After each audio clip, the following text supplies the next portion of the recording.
بسم الله الرحمن الرحيم، الحمد لله رب العالمين والصلاة والسلام على سيدنا محمد وعلى آله وصحبه أجمعين. لجمهورية تركيا وبالأخص الأستاذ عبد الله إيرن أورفا على جميع التحقيقات التي قدمت لنا من جمعية النجاح وجميع يعني نقول الجمعيات الخيرية داخل الكويت من خلال عملنا من بداية الأزمة السورية، ونحن نعمل في هذه المنطقة. طبعا ترى ولا يعرف عربي تعادل. ونحن نعمل في هذه المنطقة ما رأينا من أورفا وتركيا بشكل عام إلا كل حفاوة وكل استقبال وكل تقدير، ونلتمس هذا العمل وهذا أجر من الله عز وجل، وأنتم أيضا مشاركين في هذا الأجر. احنا Necat Derneği heyeti kurulu adına evvela Türkiye Devleti'ne, daha sonrasında Türkiye Devleti'ni temsilen Sayın Valimize, Necat Derneği'nin yapmış olduğu hizmetlerde sağlamış olduğu kolaylıklardan dolayı çok teşekkür ediyoruz ve bu hayırda kendisinin de ortak olmasını Yüce Allah'tan temenni ediyoruz. ونحن نعلم ان ولايه اورفا او تركيا بشكل عام تحتضن اكثر من 4 مليون لاجئ تركي على هذه الارض، لاجئ سوري عفوا على هذه الارض، وفي اورفا تحديدا اكثر من 550 الف لاجئ سوري. هذا العمل وهذا العدد الكبير يحتاج يعني وقفه جاده من دول، لكن اليوم نرى تركيا شايله هذه الامانه بروحها يعني، بالاضافه الى يعني اهلنا في الكويت كدوله وحكومه وشعب ايضا جميعا. Zor durumda olan ümmetin içerisinde hayırda koşuşturan, yarışan bir ülke var ve bir halk var. نرى في هذه الأزمة يوجد دولة تسعى وتسابق من أجل أن تدعم في الخير للشعب المظلوم. Halkıyla birlikte bunu yapan bir ülke var. ونرى أن الدولة تسعى مع شعبها لدعمه. Bu da Kuveyt devleti.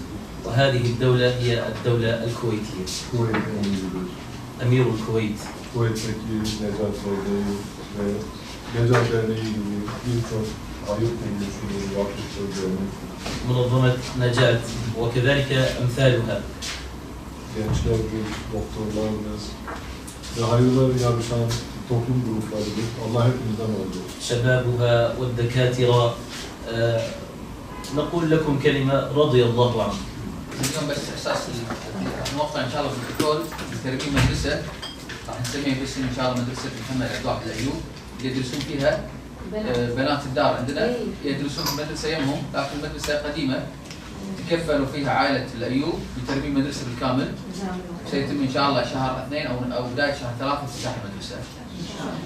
وفي شهر 9 ان شاء الله القادم، الزياره الماضيه وقعنا بروتوكول لمدرسه مدرسه عبد الله علي المطوع، سيتم افتتاح ان شاء الله في شهر 9. وعاد اعطيت عهد باسمي عنكم كيفكم، ايضا لاخواننا المحتاجين من السوريين او حتى الاتراك يكونوا شركاء مع بعض ان شاء الله، فراح تكون مدرستهم وباذن الله سيتم ايضا افتتاحها في شهر 9 القادم مع بدايه العام الدراسي.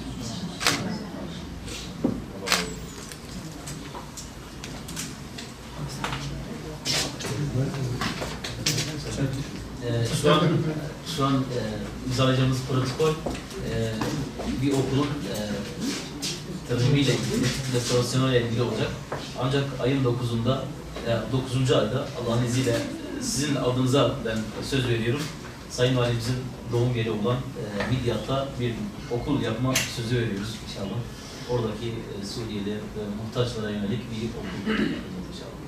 Burada da bir tane. Burada aynı şekilde burada da bir okul yapmayı taahhüt ettik. 9. ay. İbrahim'in bu kamera.